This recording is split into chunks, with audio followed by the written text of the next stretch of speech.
An ambulance ride of just a few miles can cost thousands of dollars, and a lot of it may not be covered by insurance. With ride-hailing services like Uber or Lyft far cheaper and now available within minutes of many areas, would using one instead be a good idea?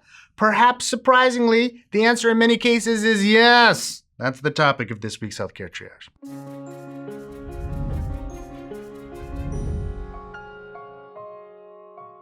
The high cost of an ambulance isn't really for the ride. It comes with emergency medical staff and equipment, and those can be very important, of course, even life-saving. But you don't always need them, although you and your insurer pay for them with every trip. Ambulances are for emergencies. If you're not experiencing an emergency, you might consider another form of transportation. The cost of ambulance rides adds up. In 2011, the United States spent about $14 billion with a B dollars on ambulance services, $5.3 billion of which Medicare paid for. Many of these trips might not have required an ambulance. Estimates of inappropriate use vary, but most are around 30%. Although it's not always clear when an ambulance is warranted, there is evidence of waste and fraud in the industry. Last year, ambulance companies collectively billed Medicare improperly for at least $700 million. In 2014, employees of a Philadelphia area ambulance company received prison sentences for fraudulent bills. That same year, the owners of a Tennessee company were convicted of fraudulent ambulance billing. A 2015 OIG report found that half of questionable billing of Medicare by ambulance companies is from 4 metropolitan areas: Philadelphia, LA, Houston, and New York. Other recent evidence from New York suggests a substantial number of ambulance rides are taken for non-emergencies.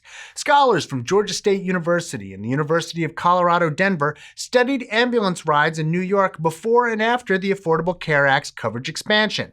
After the expansion, dispatches for minor injuries rose considerably, while those for more severe ones did not. By 18 months after the expansion, ambulance dispatches for minor injuries were up 150%. One explanation for this is that in actual life-threatening emergency, people don't think about insurance coverage before calling for an ambulance, and rightly so.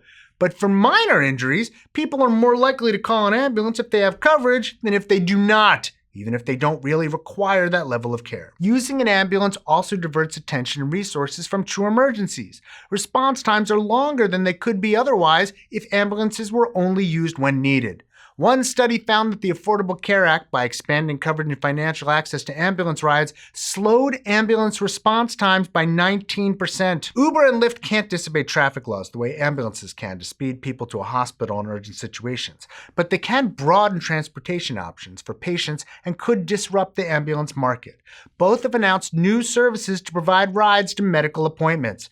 This kind of non-emergency medical transportation is something many health plans already provide, but Uber and Lyft may be able to do it more cheaply, with better customer service and less waste. Uber Health would allow healthcare providers to order rides for their patients.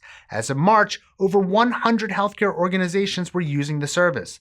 Lyft Concierge is similar and already being used by a number of organizations that arrange rides for people in need of care. Of course, patients can request Uber or Lyft rides on their own instead of an ambulance, and these services could help patients avoid missing appointments because of lack of affordable transportation. They may also help patients receive care in more appropriate and lower cost settings, like a doctor's office, instead of the emergency department. One study found that Uber's entry into a city reduced ambulance use by 7%. An advantage of arranging your own ride is that you can direct it to a hospital or doctor's office of your choosing. In contrast, ambulances take patients only to hospitals and typically to the nearest one, whether the patient would prefer that or not. This can actually degrade care. Evidence suggests that patients who return to the hospital where they received major surgery have a lower risk of mortality than if they go to another hospital. With an ambulance, there's no guarantee you'll return to the same hospital. Although lack of affordable transportation is one barrier to care, it isn't the only one. A randomized study of Medicaid patients at 2 Philadelphia area clinics found that offering Lyft rides did not change missed appointment rates. Patients may miss appointments for other reasons, such as being unable to get off work or to obtain childcare. But for some, the financial setback of an ambulance trip can be immense. An alternative choice for non-emergencies could save a person thousands of dollars and help reduce waste in a system rife with it. Special thanks to Austin Frack, from whose Upshot column this episode was adapted. Hey, do you like the show? It really helps if you like it or subscribe right down there. And another good way to support the show is a subscription service called patreon.com, which allows you, the viewer, to support the show. Even like $1 a month helps make the show bigger and better. And if you want to do more, that'd be great too. It'll always be free, but everything helps.